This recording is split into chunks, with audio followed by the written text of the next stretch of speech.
नमस्कार दोस्तों, मैं दिव्यांश आप सभी का स्वागत करता हूं आपके अपने चैनल दिव्यांश पाठशाला में। भारतीय राज्य व्यवस्था के आज के इस क्लास में हम लोग चर्चा करेंगे एक स्टोरी के बारे में या एक ऐसी कहानी को पढ़ेंगे जो 15 अगस्त सन 1947 से प्रारंभ होती है। अगर इसकी न्यू के बारे में चर्चा करें तो इसकी न्यू तो अंग्रेजों द्वारा रखी गई थी, इंग्लिश मैन द्वारा रखी गई थी, जो भारत के आजादी के 200 वर्षों पहले रखी गई। परंतु 15 अगस्त 1947 से लेकर किस तरह भारतीय राज्यों को 4 कैटेगरी में बांटा गया, category A, B, C, D, उसके बाद 2 कैटेगरी बनती है स्टेट और यूनियन स्टेट्स, वहां से लेके चर्चा करेंगे सन 2024 तक। 2024 से पहले एक मेजर संशोधन होता है सन 2019 में, इन सभी के बारे में चर्चा करेंगे। तो चलिए आज की क्लास को स्टार्ट करते हैं। आज की क्लास को स्टार्ट करने से पहले अपना एक छोटा सा प्रमोशन करेंगे। सबसे पहले, अगर आपको ये सेशन अच्छा लगता है तो इस सेशन की मुख्य खासियतें क्या है कि सबसे पहले तो आपको डिटेल एनालिसिस मिलता है, डिटेल एनालिसिस के साथ आपको मिलते हैं पीडीएफ नोट्स, पीडीएफ नोट के साथ आपको इनकी क्विज प्राप्त होती है। अगर ये सभी चीजें आपके किसी भी एग्जाम में काम दे रही हैं, चाहे आप एसएससी के एग्जाम की तैयारी कर रहे हो, चाहे आप उत्तर प्रदेश अधीना सेवा चयन आयोग का एग्जाम लगा हो, आप उत्तर प्रदेश में पुलिस की एग्जाम की तैयारी कर रहे हो, आपका स्टेट गवर्नमेंट को, आप एमपी के किसी एग्जाम की तैयारी कर रहे हो, किसी भी एग्जाम की तैयारी कर रहे हो, भारतीय राज्य व्यवस्था का कोई भी सिंगल ऐसा क्वेश्चन जो इस सिलेक्शन बैच से बाहर चला जाए तब आप मुझे बताइएगा। तो चलिए आज की इस क्लास को स्टार्ट करते हैं। किस कहानी के बारे में कब से कब तक चर्चा करेंगे, पहले उसकी चर्चा की। आप सबसे पहले देखते हैं 15 अगस्त 1947 से पहले था क्या। भारत जो था, भारत कुछ इस तरह से विभाजित था कि इसमें बहुत सारे पार्टीशंस थे। जैसे अगर अभी आपको बिहार जाना है तो आप बिहार ना जाते, आप बिहार प्रोविंस में प्रवेश करते, बिहार का एक अलग से राज्य होता और यूनियन प्रोविंस से होके जाते। हो सकता था कि आप पंजाब से होते तो पंजाब से सबसे पहले पंजाब स्टेट्स होते, पंजाब स्टेट से यूनियन प्रोविंस, यूनियन प्रोविंस से बिहार जाते। मतलब भारत अलग अलग राज्यों में बटा था। जैसे कि पहले होता था कि राजा होते थे और राजा का एक राज्य क्षेत्र होता था, तो हर राजा के पास अलग अलग राज्य क्षेत्र। इस सभी राज्य क्षेत्र को सम्मिलित किया गया और सम्मिलित करके कुछ इस तरह की इमेज क्रिएट हुई, जिसमें एक कंप्लीट अपना इंडिया क्रिएट होता है और एक पाकिस्तान क्रिएट होता है। वैसे कुछ लोग ऐसे थे जिन्होंने इस तरह के दो राज्यों में विभाजित किया, वो इंग्लिश थे, क्योंकि उनकी एक नीति थी कि फूट डालो एवं राजनीति करो। परंतु अगर ऐसा ना होता तो ये संपूर्ण अखंड भारत होता। पर अखंड भारत की संकल्पना को हम लोग बाद में देखेंगे, पहले हम लोग देखते हैं वर्तमान समय में स्थिति क्या है। जब भारत आजाद हो रहा था तो उस समय भारत में ये लगभग 565 रियासतें थी। अब ये 565 रियासतों के पास दो पॉइंट्स थे। सबसे पहले 3 पॉइंट्स थे टोटली। या तो ये भारतीय राज्य क्षेत्र में अर्थात इंडिया में शामिल हो सकती थी, सेकंड ये पाकिस्तानी राज्य क्षेत्र अर्थात पाकिस्तान में शामिल हो सकती थी, तीसरा था अगर इनकी इच्छा हो तो ये स्वतंत्र राज्य के रूप में भी कार्यरत कर सकती है। अब 565 रियासतों में को कुछ इस तरह से चीजें बैठाई गई कि इनमें से 552 रियासतें भारत में शामिल हो गई, 13 रियासतें पाकिस्तान में शामिल हो गई। अगर ये बैठाने का कार्य सरदार वल्लभ भाई पटेल के अलावा कोई और कर रहा होता तो ऐसा भी हो सकता था कि पाकिस्तान के पास 552 रियासतें होती और भारत के पास केवल 13 रियासतें बचती, या इससे उल्टा होता कि सारी रियासतें पाकिस्तान के पास हो जाती, भारत को कुछ नहीं मिलता। तो ऐसी घड़ी में एक रियासत मंत्रालय का गठन किया गया। उस रियासत मंत्रालय का हेड बनाया गया सरदार वल्लभ भाई पटेल जी को। सरदार वल्लभ भाई पटेल को भारत का विस्मार कहा जाता है। वही विस्मार क्यों कहा जाता है, क्योंकि विस्मार्क ने जर्मनी का एकीकरण किया था। सरदार वल्लभ भाई पटेल ने क्या किया, 565 रियासतों को जोड़ा है और इसमें से 552 रियासतें भारत में शामिल हो गई। अब उस समय रियासतों को शामिल करने का आप मतलब समझ रहे हैं। मतलब आप किसी राजा के पास जाएंगे, उस राजा से कहेंगे कि आप अपने राजशाही प्रजातंत्र को पूर्णतः समाप्त कर दीजिए एवं भारत के लोकतंत्र में शामिल हो जाइए। अर्थात आप राजा नहीं रहेंगे, आपकी राजशाही की सारी पावर छीन ली जाएगी। इस काम को इस तरह से लोगों को मोटिवेट करना और इस तरह के लोगों के मन की भावनाओं को परिवर्तित कर देना का सरदार वल्लभ भाई पटेल को कहा था, दिया गया। सरदार वल्लभ भाई पटेल थे इसके रियासत मंत्रालय के हेड थे। रियासत मंत्रालय का गठन कब हुआ, भारत की आजादी के समय में 15 अगस्त 1947 तक ये सारे कार्य करने थे। 15 अगस्त 1947 को 552 रियासतें भारत में शामिल हो गई, 13 रियासतें पाकिस्तान में शामिल हो गई। इनमें से कुछ रियासतें थी जो भारत में नहीं शामिल हुई। जैसे कश्मीर राज्य को देखिए, जूनागढ़ देख लीजिए, हैदराबाद देख लीजिए। अब अगर हैदराबाद क्या था, हैदराबाद खुद चाहता था कि ये पाकिस्तान में जाके शामिल हो जाए। अगर हैदराबाद पाकिस्तान में जाके शामिल हो जाता तो होता है कि पाकिस्तान से यहाँ तक कि हम लोगों को एयर स्पेस देना पड़ता। अब ऐसी दशा में आप खुद इमेजिन करिए कुल कितने अटैक हो सकते थे कि हर समय ये नल्ला पाकिस्तान भारत में घुसता रहता, भारत के बिल्कुल बीचों बीच में पाकिस्तान हो जाता। तो हैदराबाद को तो सैनिक कार्रवाई द्वारा अपने अंदर शामिल कर लिया गया। जूनागढ़ हो गया। अब ये इन राज्यों को किस तरह से अपने साथ जोड़ा गया, पहले इस बारे में चर्चा करेंगे। इसके बाद हम लोग चर्चा करेंगे, सबसे पहले हम लोग देखेंगे कि भारत जम्मू कश्मीर का विलय, जूनागढ़ का विलय, हैदराबाद का विलय, चंद्रनगर का विलय, दादरा नगर हवेली, गोवा, पांडिचेरी, सिक्किम, इनका विलय भारत में कब किस तरह किया गया। उसके बाद हम लोग चर्चा करेंगे कि जो एबीसीडी कैटेगरी बनाई गई थी, 4 कैटेगरी में राज्यों को बांटा गया था, उस राज्यों को कैटेगरी को समाप्त करके कैसे वर्तमान दशा यूनियन स्टेट्स और स्टेट्स की कैसे संकल्पना प्रस्तुत हुई, इन सभी के बारे में आज की क्लास को चर्चा करेंगे। अगर आपको सेशन अच्छा लग रहा हो, आपको लग रहा हो कि आपके एग्जाम में आ सकता है, तो सेशन को लाइक करके दोस्तों से शेयर कर दीजिएगा। चैनल पर नया है तो पहली बार आए, चैनल को सब्सक्राइब कर लीजिएगा, क्योंकि आपका एक सिंगल सब्सक्रिप्शन हमारे लिए मोटिवेशन का कार्य करता है। और हाँ, अगर आपकी इच्छा हो, आपको कुछ भी पसंद आ रहा है, तो कमेंट जरूर करिएगा, क्योंकि आपका कमेंट हर एक वीडियो को और मोटिवेट करता है कि इसको हम और अच्छे से बनाएं और अच्छे से इस पर कार्य करें। अभी तक हम लोगों ने क्या चर्चा की, सबसे पहले एक क्विक रिवीजन लेते हैं कि 15 अगस्त 1947 में जब भारत आजाद हो रहा था, उस समय कुल 565 रियासतें थी। 15 अगस्त 1947 से पहले उन रियासतों को किस तरह से भारत में शामिल किया गया और कुछ रियासतें किस तरह से पाकिस्तान में गई। इस दौरान कुछ ऐसी रियासतें थी जिनको ढीठ माने या किस तरह से माने कि इन्होंने भारत में उस दशा में आने से मना कर दिया था, परंतु धीरे धीरे कालांतर में समय बीतता गया। ये है, ये देखिए बांग्लादेश, उस समय ये बांग्लादेश स्वतः बांग्लादेश नहीं, ये पूर्वी पाकिस्तान होता था, पूर्वी पाकिस्तान होता था। और इस पूर्वी पाकिस्तान को एक समय पे आजाद कराया गया। आजाद कराने में मुख्य जो योगदान था वो इंदिरा गांधी जी का था। किस तरह से था वो हम लोग कभी हिस्ट्री की क्लास में पढ़ेंगे, अभी यहाँ पे नहीं देखेंगे। और ये पाकिस्तान अपना क्रिएट होता है। पाकिस्तान कश्मीर में भी अपना पार्ट चाहता था और कश्मीर में को भारत भी अपने अंदर शामिल करना चाहता था, परंतु कश्मीर एक ऐसा ढीठ व्यक्ति था जो ना भारत में आ रहा था, ना कश्मीर में आ रहा था, ना पाकिस्तान में जा रहा था। क्यों? क्योंकि कश्मीर के बारे में जब हम लोग संकल्पना देखेंगे तो कश्मीर का जो राजा थे, जो यहाँ के किंग थे, वो तो हिंदू थे। वो यहाँ के किंग कौन थे? हिंदू थे। इनका नाम याद रखिएगा। जो कश्मीर के राजा थे, राजा हरि सिंह थे। हरि सिंह धर्म के तौर पे ये हिंदू थे, परंतु यहाँ की जनता के बारे में अगर देखा जाए तो यहाँ पे 75% मुस्लिम आबादी है, 20% हिंदू आबादी है और 5% अदर आबादी थी, जिसमें बौद्ध मुख्य तौर से थे, बौद्ध एवं जैन मुख्य तौर से होते थे। अब ऐसी दशा में हरि सिंह के मन में एक संशय उत्पन्न हुई कि अगर हम भारत में जाके शामिल हो गए तो ये 75% मुस्लिम हमारे अगेंस्ट में आ जाएंगे, अगर नहीं शामिल होते हैं तो हम स्वतंत्र राज्य के रूप में अपना शासन प्रशासन व्यवस्था सुचारू रूप से चलाते रहेंगे। परंतु जब भारत आजाद हो गया, भारत आजादी के कुछ ही माह बीते थे कि पाकिस्तान ने जम्मू कश्मीर पे हमला कर दिया। और जब हमला कर दिया तो हरि सिंह भारत वापस आए, भारत में आए शरण लेने के लिए कि हमारे राज्य की रक्षा करो। अभी हमारे राज्य की रक्षा के दौरान किया क्या गया, इनके साथ एक विलय पत्र साइन किया गया। ये विलय पत्र सन 2019 में समाप्त हो जाता है और 2019 में जो आर्टिकल 370 स्पेशल राज्य का दर्जा दिया गया वो समाप्त कर दिया गया। इसके बाद जम्मू कश्मीर भारत में शामिल हो गया। जम्मू कश्मीर शामिल कब होता है वो डेट याद रखिएगा, 26 अक्टूबर सन 1947 को भारत के विलय पत्र पर हस्ताक्षर किए। हस्ताक्षर के बाद हरि सिंह द्वारा भारत के विलय पर हस्ताक्षर करने के बाद 27 अक्टूबर 1947 को लॉर्ड माउंटबेटन ने जम्मू कश्मीर में हस्ताक्षर। 27 अक्टूबर 1947 को हरि सिंह तथा लॉर्ड माउंटबेटन के हस्ताक्षर करने के बाद जम्मू कश्मीर भारत में शामिल हो गया। भारत में जम्मू कश्मीर शामिल कब होता है? 27 अक्टूबर 1947 को। किस आधार पर शामिल होता है? वो विलय पत्र के माध्यम से शामिल होता है। विलय पत्र है क्या? एक विशेष प्रकार का दस्तावेज है जिसमें जम्मू कश्मीर को विशेष राज्य का दर्जा दिया गया। अब अगर हमारा मुकुट है तो मुकुट को तो कुछ स्पेशल दर्जा दिया ही जाएगा। धीरे धीरे इस स्पेशल दर्जे को समाप्त किया जाता है, क्योंकि यहाँ के लोग थोड़े इस जो विशेष दर्जा दिया गया था इसका मिसयूज करने लगे। तो उस मिसयूज को कैसे समाप्त किया वो बाद में देखेंगे। अभी जम्मू कश्मीर के बाद हम लोग आगे चलते हैं और हम लोग देखते हैं जूनागढ़ के बारे में। अब जूनागढ़ की खासियत देखिएगा, जूनागढ़ की खासियत क्या थी? जूनागढ़ की जो मुख्य आबादी थी, जो यहाँ की आबादी थी, जो यहाँ की जनता थी, यहाँ की जनता तो हिंदू थी मैक्सिमम, परंतु यहाँ के जो किंग थे वो मुस्लिम थे, नवाब मोहम्मद महबत खान।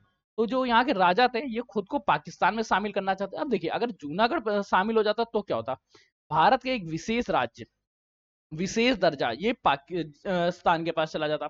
अब इसको भारत में लाने के लिए सरदार वल्लभ भाई पटेल जी ने तीनों दृष्टि अपनाई थी, साम दाम दंड भेद। कभी कभी कहा जाता है ना कि भारत का इतना अच्छा सा इतिहास रहा है कि भारत में महाभारत जैसी चीजें रही हैं, जहाँ पे आपको शाम दाम एवं दंड भेद दोनों के बारे में बताया जाता है।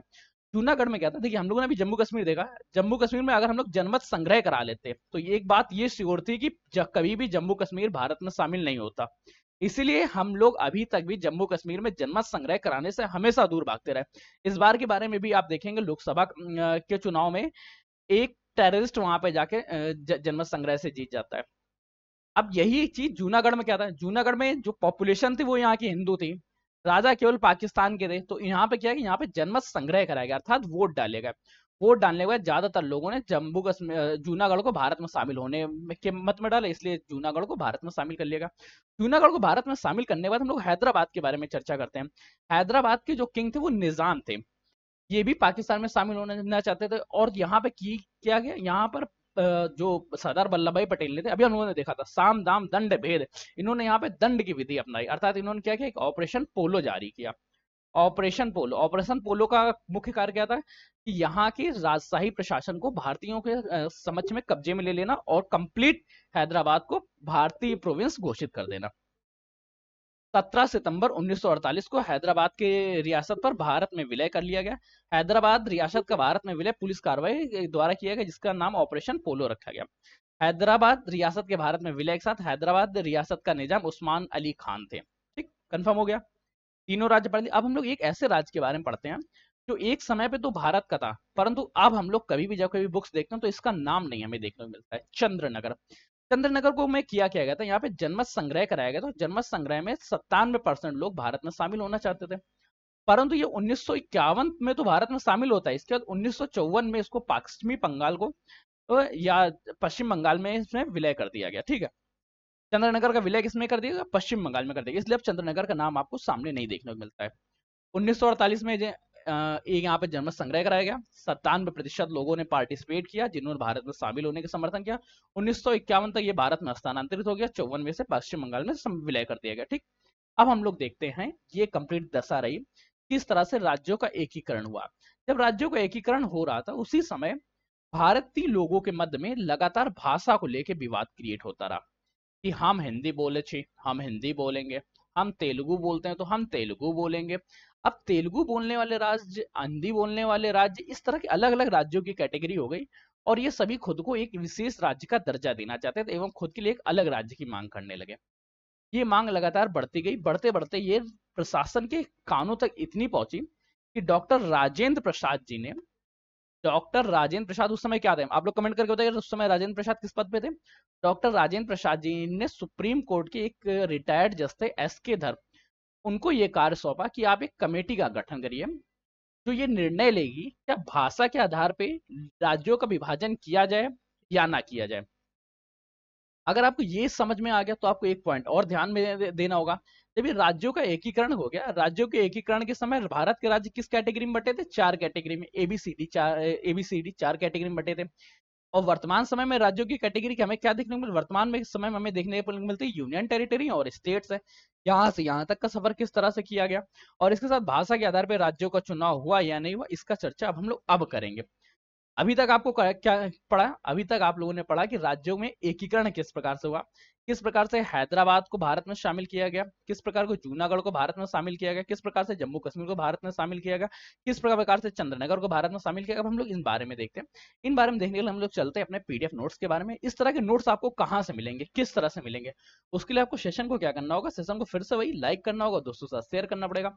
आप अपने कमेंट करिएगा, अगर आप कमेंट करते हैं तो मैं आपको ये पक्का बता दूंगा कि यहाँ पे जिस समय ये एकीकरण कंप्लीट हो गया, एकीकरण के कंप्लीट होते समय भारत में कुल 29 राज्य थे। इस 29 राज्यों को 4 भागों में बांटा गया था, category A, category B, category C, category D. Category A में कुल 9 राज्य थे या 9 राज्य हुआ करते थे। कैटेगरी बी में भी 9 राज्य थे। कैटेगरी सी में 10 राज्य और कैटेगरी डी में केवल 1 राज्य होता था। इस एक राज्य का नाम था अंडमान एवं निकोबार द्वीप समूह।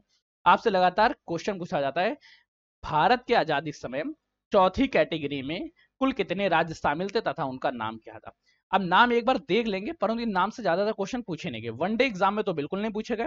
अगर आप किसी ऐसे एग्जाम की तैयारी कर रहे हैं, पीसीएस लेवल की तैयारी कर रहे हैं, तो ये आपसे पूछे जाएंगे, ये नाम भी याद रखिएगा। ठीक है, आजादी के समय भारत में 29 राज्य थे जिनको 4 कैटेगरी में बांटा गया था। Category A, B, C, D. A और बी में 9 राज्यों को शामिल थे। सी कैटेगरी में 10 राज्य और डी कैटेगरी में 1 राज्य शामिल था जिसको अंडमान निकोबार द्वीप समूह के नाम से जानते हैं। अब इसके देखते हैं कैटेगरी ए में कौन कौन से राज्य थे, एक बार हम लोग उसको देख लेते हैं, फिर कैटेगरी बी में देखते हैं।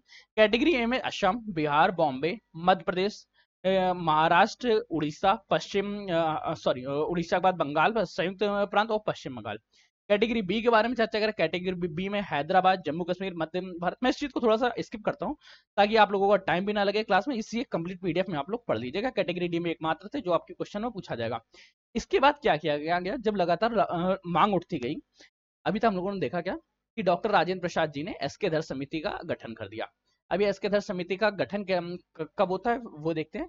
एस के धर समिति का गठन सन 1948 में होता है, जिसका मुख्य आधार था कि क्या भाषा के आधार पर राज्यों का गठन किया जाए या ना किया जाए। तो एस के धर समिति ने भाषा के आधार पर राज्यों के गठन की मांग को पूर्णतः अस्वीकार कर दिया, परंतु यह सुझाव दिया कि भौगोलिक सुविधा की दृष्टि के आधार पर, वित्तीय आत्मनिर्भरता के आधार पर एवं विकास के आधार पर राज्यों का पुनर्गठन किया जा सकता है। राज्यों का गठन करके अलग तरह से राज्यों का निर्माण किया जा सकता है। इसके आधार समिति ने क्या किया, राज्यों के भाषा के आधार पर गठन को निरस्त कर दिया, परंतु इन्होंने बताया कि भौगोलिक सुविधा के आधार पर, प्रशासनिक सुविधा के आधार पर राज्यों का गठन किया जा सकता है। इसके बाद एक और कमेटी बनती है जिसको जेवीपी कमेटी कहते हैं। जवाहरलाल नेहरू, वल्लभ भाई और पट्टभी भी सीतारामैया, ये तीन लोग शामिल थे। ये बनती इस कमेटी का जो था जेवीपी कमेटी ने भी, एक सुनिए क्या हुआ, अच्छा ठीक है, जेवीपी कमेटी ने भी सेम टू सेम एसके धर समिति की ही रिपोर्ट को कॉपी पेस्ट किया, और इन्होंने भी बताया कि भाषा के आधार पर राज्यों का गठन नहीं किया जा सकता है, लेकिन राज्यों का गठन जो रहेगा प्रशासनिक सुविधा के आधार पर किया जा सकता है। दो कमेटी का निर्माण होता है, एक याद रखिए एसके धर कमेटी, जिन्होंने भाषा के आधार पर राज्यों का बंटवारा निरस्त कर दिया। सेकंड कमेटी कौन बनती, जेवीपी के कमेटी। जेवीपी के कमेटी के नाम पंडित जवाहरलाल नेहरू, वल्लभ भाई पटेल और पट्टभी सीतारामैया। जेवीपी का फुल फॉर्म याद रखिएगा क्योंकि आपसे पूछा जाता है जेवीपी कौन कौन थे, इसके सदस्य कौन कौन से थे। इन्होंने भी एसके धर की अनुशंसाओं की समीक्षा की एवं उन्हीं की प्रशंसा भी की और भाषा के आधार पर राज्यों का गठन निरस्त कर दिया। परंतु इसी दौरान एक छोटी सी घटना हो जाती है कि एक श्री रामुलु नाम के व्यक्ति थे जो तेलुगु भाषा के आधार पर भारत का बंटवारा चाहते थे। तेलुगु भाषा बोलने वालों के लिए एक अलग राज्य का गठन चाहते थे। अब श्री रामुलु जी आमरण अनशन पे बैठ जाते हैं, आमरण अनशन पे बैठ जाते हैं, और इनका आमरण अनशन चलता है पूरे 56 दिनों तक। 56 दिनों के आमरण अनशन बाद इनकी मृत्यु हो जाती है। ये स्वर्ग को सिद्धार जाते हैं। जब स्वर्ग को सिद्धार जाते हैं तो इनके जितने भी कम्युनिटी में थे, जो लोग इनको फॉलोअर थे, वो सभी लोग बड़े रुष्ट होते हैं और वो ये पूरा पूरा आंदोलन एक हिंसक एवं अधिक तेज हो जाता है, जिसकी वजह से इनकी मांग को सरकार को मानना पड़ता है। अगर नहीं मांगते तो ये मांग बहुत ज्यादा हिंसक हो चुका था। और इनकी मांग क्या थी, इनका मांग थी कि आंध्र प्रदेश नाम का एक राज्य बनाया जाए जो मुख्य तौर पे तेलुगु भाषा यही क्षेत्र रहेगा, और इसका गठन होता है 1 अक्टूबर 1953 को।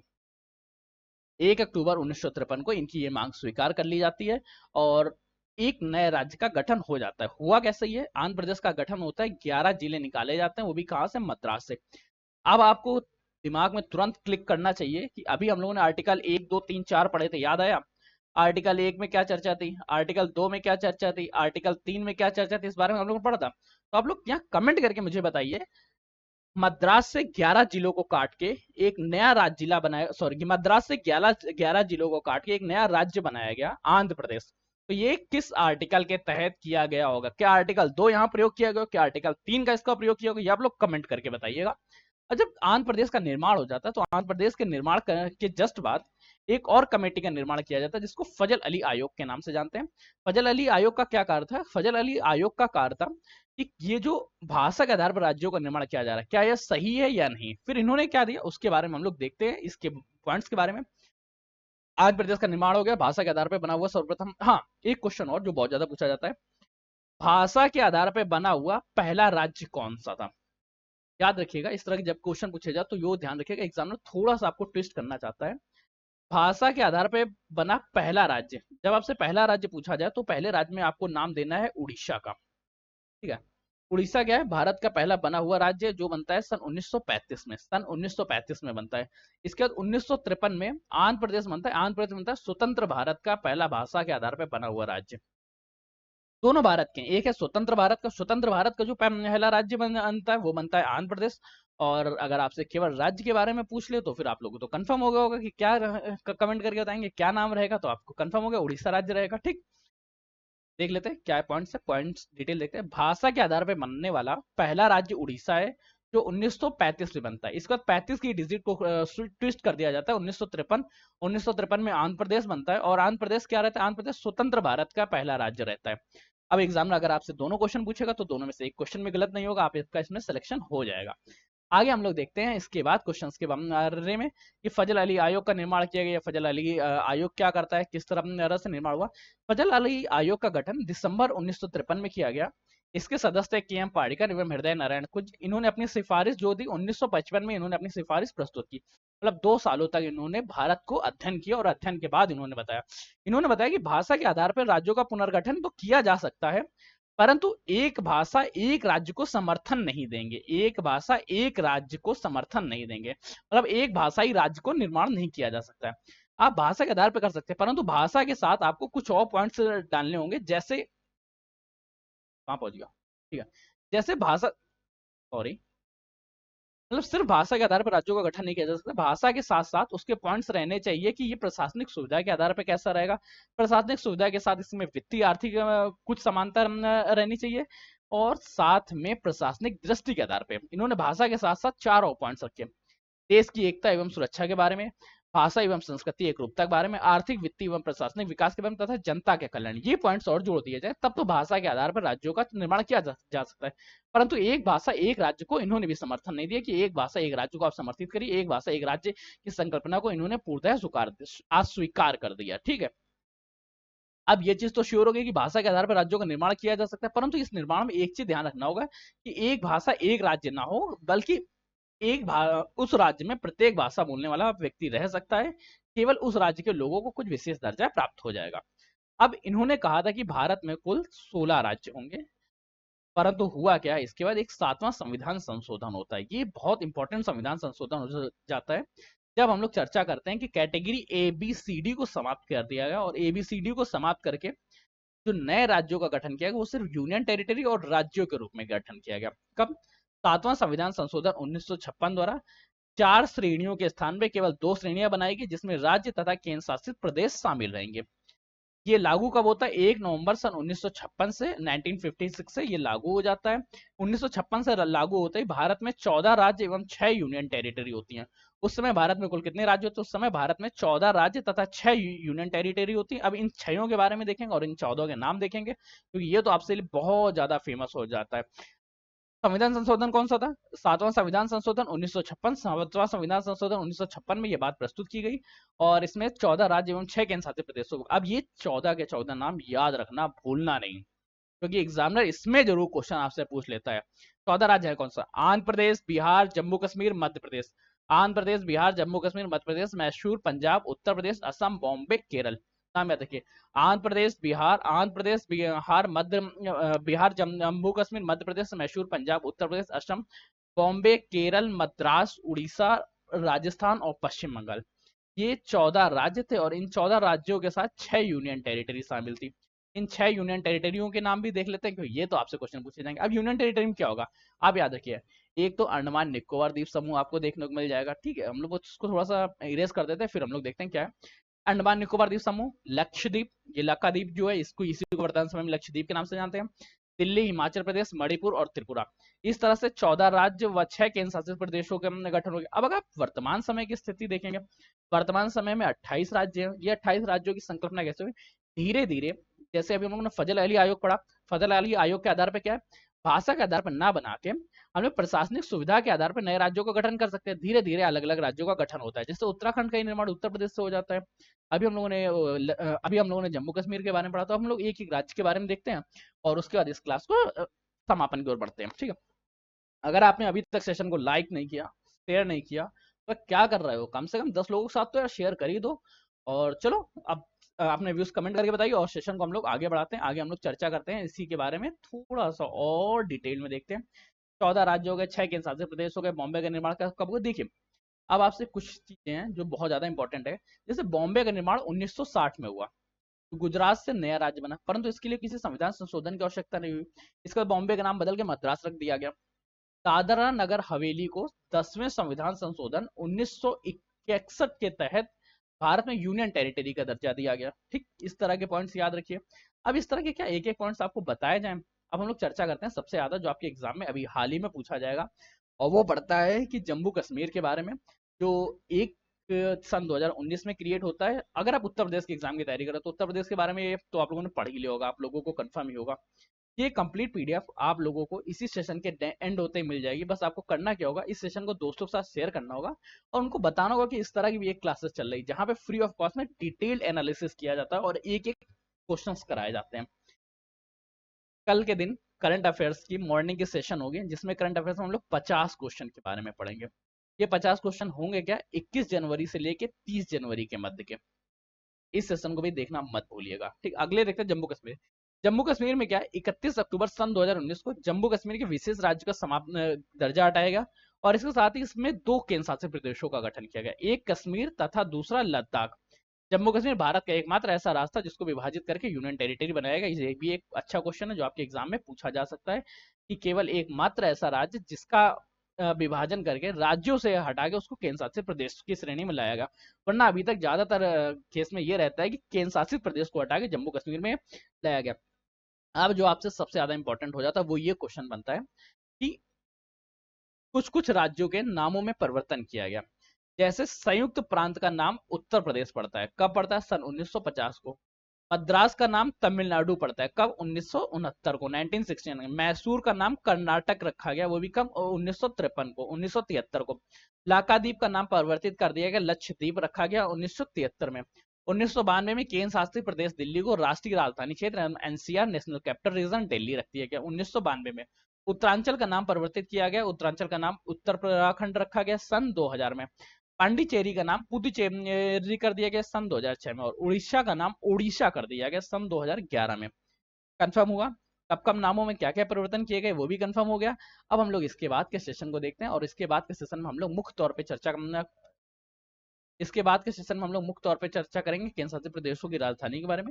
इस सेशन को आप लोग कभी देख लीजिए, मेरे ख्याल से आप लोगों को कंफर्म हो गया। पॉलिटी का कोई खास पार्ट नहीं होता है, ये आपको याद होना चाहिए। स्ट्रेटेजी जीके के अंदर हम लोग इसके कवर करेंगे, गोवा की राजधानी क्या, कर्नाटक मध्य प्रदेश से भोपाल की राजधानी क्या।